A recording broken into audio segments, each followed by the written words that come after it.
Previously on Mashle, Mash is a physically strong boy who lives in a society where magic determines one's social status. Unfortunately, Mash is unable to use magic, which makes him an outcast. Mash made a deal with Brad to become the chosen one in the most prestigious school of magic in the country. Mash won the broom race against his classmate, although through unconventional means. Unfortunately, he soon found himself targeted by a bully and the unfair justice system in the school. Despite this, he standed up for his friend against the bully.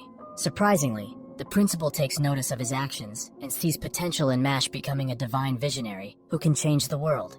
As a result of his outstanding performance in the broom race, Mash is forced to participate in the duello competition. However, he can't fly.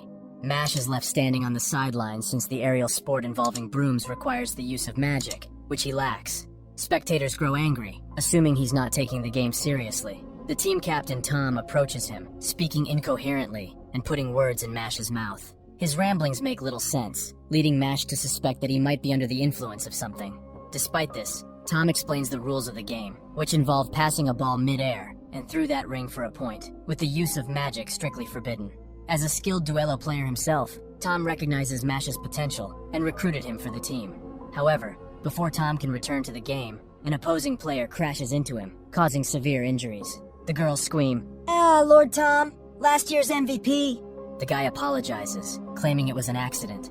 With the team losing by 40 points, Tom too injured to move, and not much game time left, things are looking dire. But Tom still bestows Mash with his words of wisdom. Winning isn't what matters. What matters is that you gave it your all. The Langdorm is leading by 50 points, but Mash refuses to give up.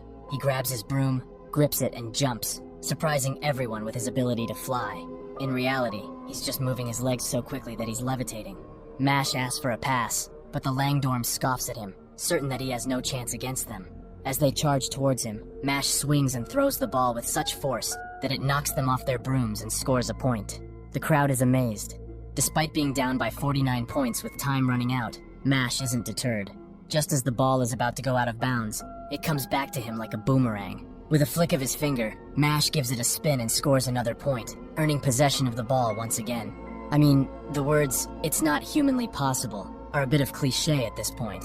Of course, he does that so fast that the time doesn't even matter. The score is already in 3 digits, capping at 999.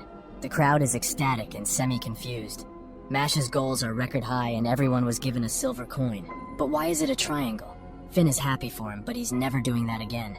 Suddenly, with a furious look, Tom approaches him, thanking him for becoming a good bamboo. Mash's performance was so fascinating, he was featured in the newspaper. In his interview, Mash credits his success to Tom's exhilarated encouragement. The man reading the newspaper, Lance, recalls Mash from the entrance exam, where he risked failing to help a stranger. He considers Mash naive and checks his pendant, noting that Mash is up next. The next day, Tom calls Mash into duello practice. Lemon invites him to study with her. Both of them are posturing him into becoming great together, but he just wants to be left alone. When he asks Finn for help, he pretends to be asleep. Traitor.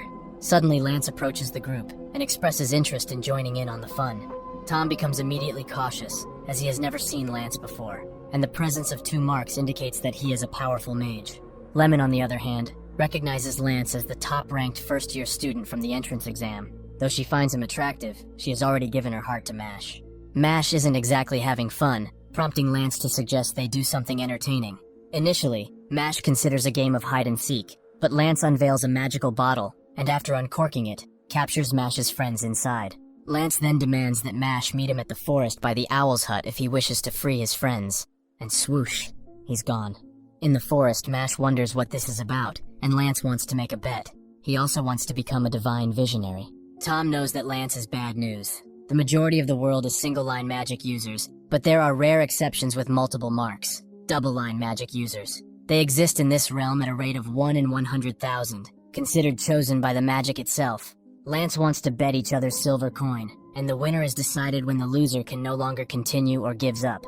Any other magic duel is considered taboo in this school. Mash has no choice to accept, if he wants to free his friends, that is, playing on his weakness to help people, just like in the entrance exam. Lance is cocky, and is sure that his win is already set in stone. He could never lose against someone who prioritizes others over himself. Mash has had enough of his blabbering and is eager to start the duel. Lance wants to see how long Mash can maintain that attitude, but before that, to make things easier, he makes an arena. Meanwhile, In the same forest, Brad and Regro are wondering how their prodigy is doing when they suddenly hear a massive thud and see the terrain terraforming, stunned at the sight. Mash charges towards Lance despite the latter's flashy show of magic. However, winning against Lance without using magic won't be a piece of cake.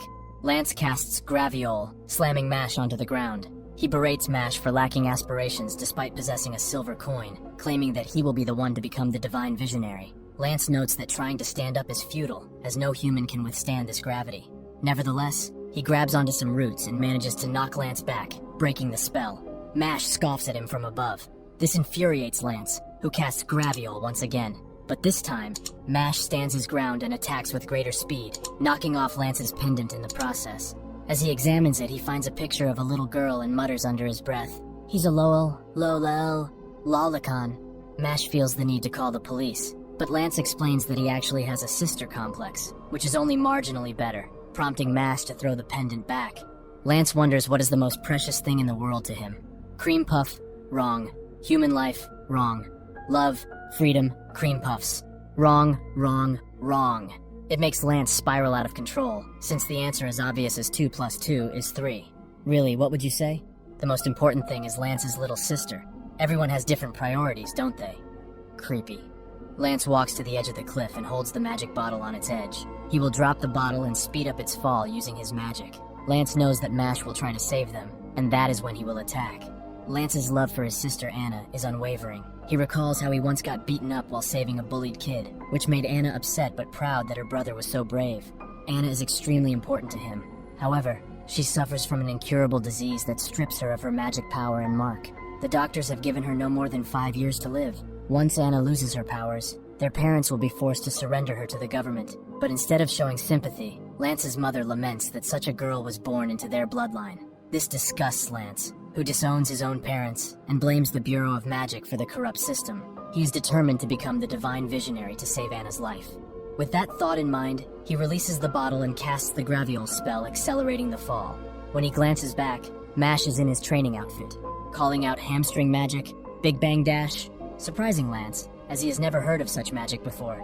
The choice of losing or of not rescuing doesn't exist to Mash. He dashes forward, but while Lance is trying to locate him, Mash is already back with the bottle.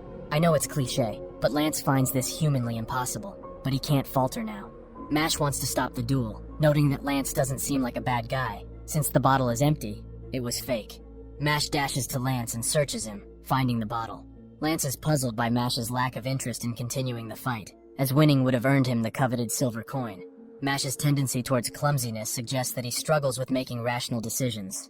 Lance is reminded of his sister's similar observations about him. Despite the initial conflict, Lance agrees to honor their bet and gives Mash the pizza-shaped silver coin. Mash contemplates what might have happened if they had fought for real. After releasing his trapped friends, they resume their pestering of him. Mash realizes that it would have been wiser to wait until they return to the academy before opening the bottle. Thank you for watching. Subscribe for more videos like this.